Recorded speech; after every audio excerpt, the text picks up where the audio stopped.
Now I've got the former National Security Council spokesman under Barack Obama and the host of Pod Save America and Pod Save the World and my co-host for a show called Liberal Tears on Pod Save America's YouTube channel, Tommy Vietor. Tommy, thanks for coming on, man. Ryan, it's great to see you, buddy.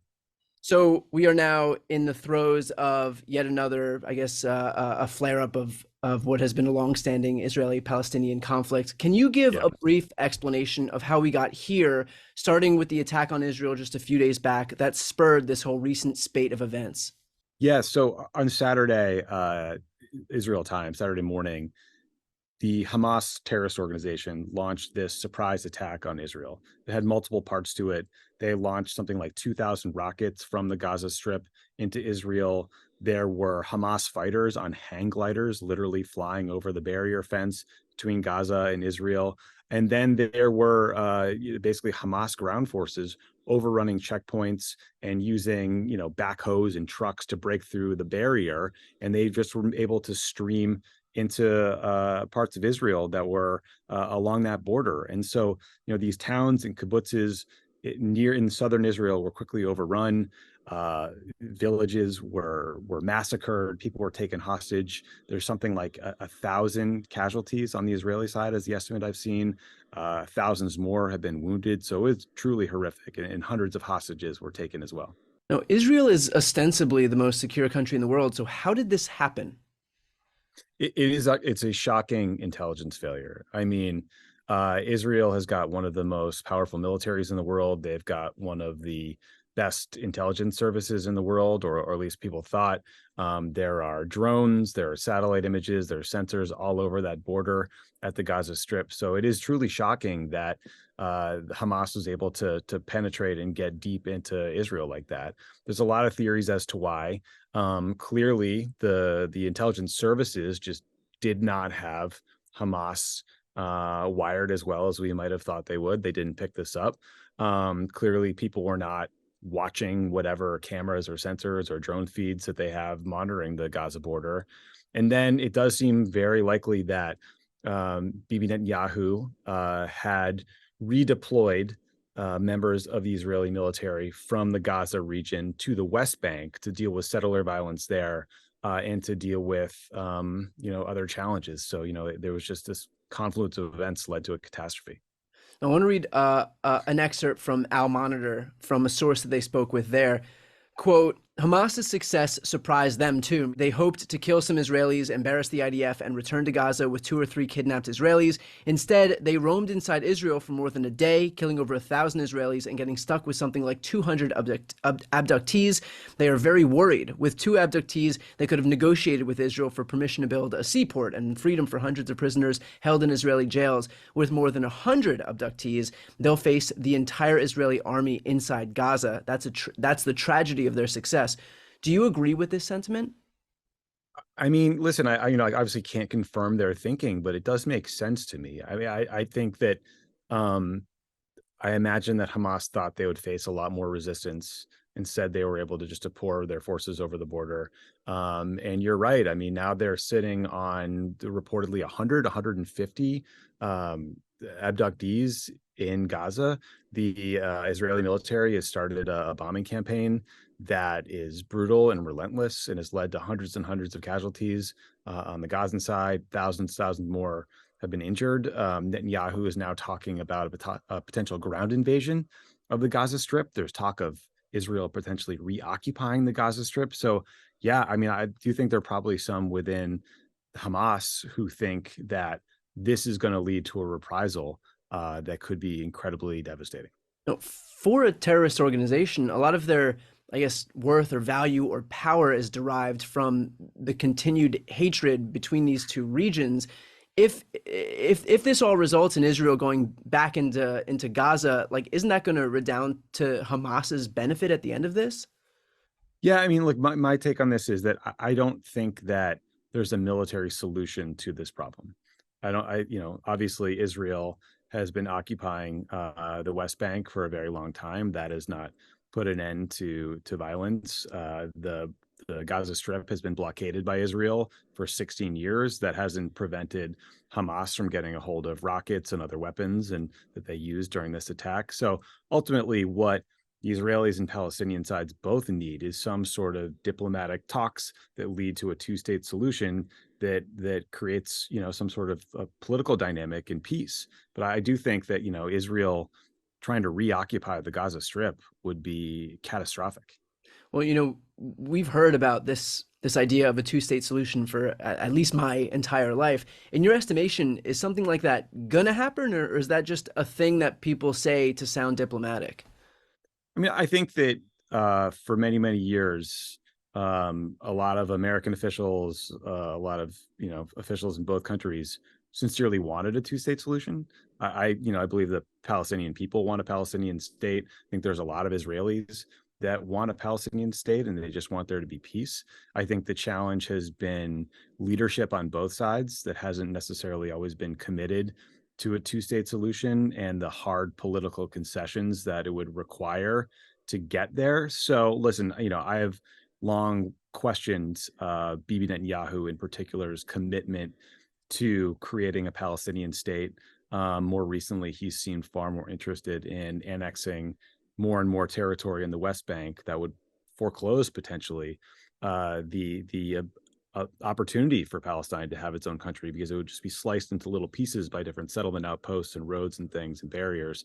So yeah, I mean, I think that the hope of a two-state solution is a hell of a lot farther away today than it was a week ago, and those talks were sort of dead anyway.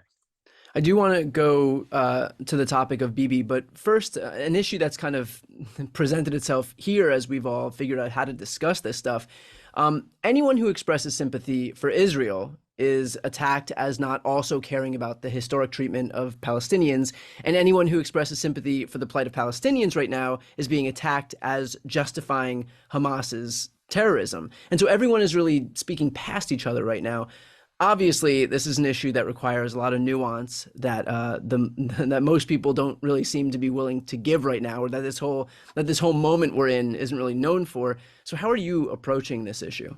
Here's how I think about this, right? I mean, Hamas is responsible for this terrorist attack that happened on Saturday. This was a terrorist attack. I don't think you can defend massacring innocent kids at a music festival. You can't defend murdering, kidnapping children and babies. I don't care who does it. There's no defending that. I also think, though, that we, as sort of people who want to understand this problem, who want to get to a solution, can't view this event in isolation. You have to look at the broader set of security and political challenges in Israel and the West Bank and Gaza. And it starts with the fact that peace talks and hope for a Palestinian state has been dead in the water for a very long time. And the Trump administration basically gave up on a two-state solution or a Palestinian state. They focused on these Abraham Accord agreements, which were deals between the Israeli government and other countries in the region to normalize relations. But the Palestinians were just an afterthought. But meanwhile, life for the average Palestinian has gotten worse and worse. That is true in Israel proper. It's true in the West Bank. It's true in Gaza. Palestinians in the West Bank have been getting pushed out of their homes by settler communities. There's been a number of instances of settler violence against Palestinian communities. Often those settlers are protected by the Israeli military. And so, there is this desperation and lack of hope among a lot of Palestinians. And look, again, I will never justify terrorist attack, but I think what we have to do is try to understand how the average Palestinian feels and how little hope they have of a future with their own state or equal rights, and just acknowledge that historically people living under occupation have often turned to armed resistance, and that the worst voices tend to flourish in that context, terrorist groups like Hamas. So I think what we have to get back to is a sincere commitment from the Palestinian Authority and from the Israeli government to get to a two-state solution, and the U.S. government has got to push for that. But again, I mean, I think that feels very far away in this moment after this attack on Israel. That's a lot of people are calling the worst thing that happened in Israel's history. Republican Senator Josh Hawley came out and tweeted, "Israel is facing existential threat. Any funding for Ukraine should be redirected to Israel immediately." Can you speak on Republicans using what is happening in Israel right now as a cudgel against Ukraine, which has been their, I guess the topic that they've been looking to attack for months now? Yeah, I saw that Josh Hawley tweet, and it was one of the dumbest most incoherent things I've ever seen. Does he not think that the Ukrainians are facing an existential threat? I mean, they've been invaded and bombed and massacred by Russian troops for what, almost 2 years now.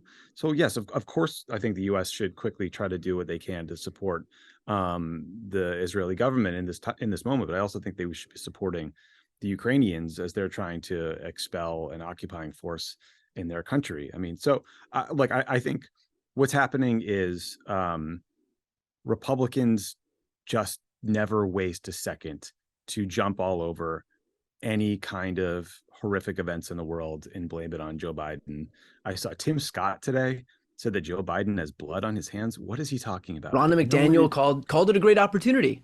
Called an opportunity. They think about politics first, and the rest comes after. I think that kind of hackish short-term thinking creates a political context where the United States government and all governments make bad decisions. They don't solve the underlying problem. You can't govern by press release. So Josh Hawley is just an unserious person. Yeah, it kind of reminds me of when Donald Trump wanted to withdraw funding from the Northern Triangle countries because he didn't want to support any of those countries and wanted to keep all of those people out of the United States through the southern border. But what's going to happen when you stop funding those same countries? It's going to just send the number of migrants heading northward skyrocketing, and that's exactly what happens when you withdraw that kind of funding. So this like 24-hour news cycle governing just to win the day, kind of to your point, doesn't fix the underlying problem, and at times actually exacerbates it. Yeah, it's this very simplistic approach where these guys act like you can, wage war in every instance and kill your way out of every problem. And that's not gonna work here. I mean, you need to solve these underlying political problems. That takes time. It takes diplomacy. It takes some really hard work. It takes concessions. And, Josh Hawley's stupid tweet is not helping anyone. Can you talk about the impact of bolstering Russia in their fight against Ukraine by withdrawing any funding for Ukraine, and how it would actually help the alliance that Russia has right now with China and Iran, and obviously the link that Iran has to funding the attacks against Israel? Yeah, I mean, I think that if the U.S. stopped providing funding for Ukraine, the Ukrainians would get overrun and be defeated quickly. I mean, Vladimir Putin himself has said if the West withdraws support, they will be crushed. And it's clear that, Putin is looking at what's happening between Hamas and Israel, and he's happy about it because it is just another massive distraction for the international community. And he's hoping that we will all turn away from supporting the Ukrainians to focus on what's happening in Israel. So I really think that Joe Biden has to do both. He's going to try to do both. But you're right. I mean, it is worth noting that, Iran has been backing Hamas historically for many years. Iran is also providing the Russians with drones that they're using to deadly effect in Ukraine. So it's a pretty toxic mix here. Yeah, I mean, the same people who are trying to fight back against Iran are the same ones who want to bolster the alliance that Iran is in right now with China and Russia. So, going back to Bibi Netanyahu, who you'd spoken about earlier, can you just speak about him, what his role in Israel is right now, and how he came back from the political dead, basically, and what his reaction's been to this entire attack? Yeah, I mean, look, Bibi Netanyahu has been around for decades.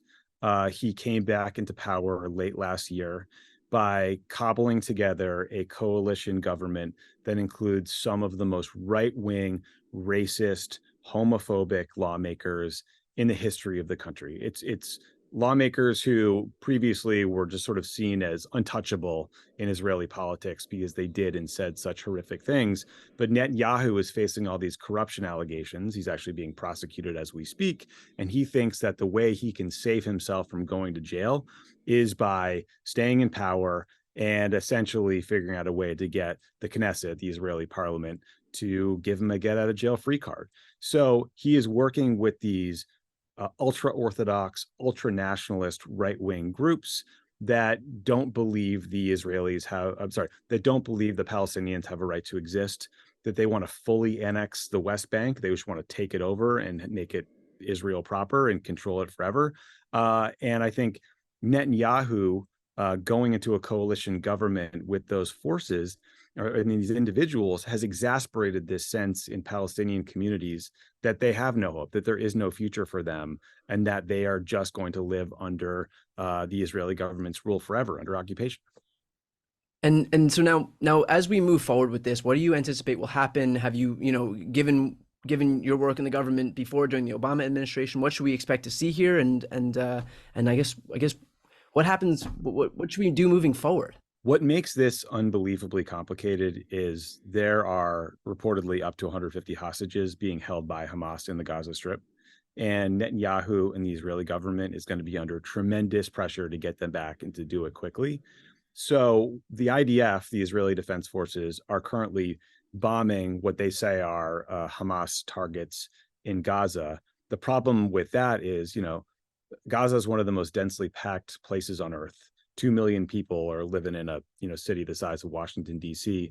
Hamas co-locates its headquarters, its weapons, its fighters with civilians. So there's just no way to wage war in the Gaza Strip without killing civilians. So what I'm hoping is the international community will call on Netanyahu to respond in a way that's proportionate, that gets the hostages back, that takes out the leadership of Hamas, but that tries to protect civilians as much as possible, in part because, these hostages, Hamas is threatening to kill them if the airstrikes continue. And there's also talk of Israel potentially sending ground troops into Gaza. That is incredibly scary because that would lead to urban combat and there'd be massive casualties on both sides. And Hezbollah, which is another Iranian-linked terrorist group in the region based out of Lebanon, has said that if Israel launches a ground invasion into Gaza, that they will get involved too. And Lebanon is a big, sophisticated fighting force with a lot of rockets pointed at Israel, and it could be really, really ugly. All right. Well, obviously, we're going to see this situation continue to develop. So, for people looking to stay on top of this stuff with you, where can they see and hear more from you? Yeah, I mean, listen, Pod Save the World is the podcast I do with Ben Rhodes, my former colleague in the Obama White House national security team. We try to talk through the biggest events in the world every week. So we're talking about this a lot. So subscribe, check it out. Awesome. Tommy, thanks so much for joining. Thanks, Bryce.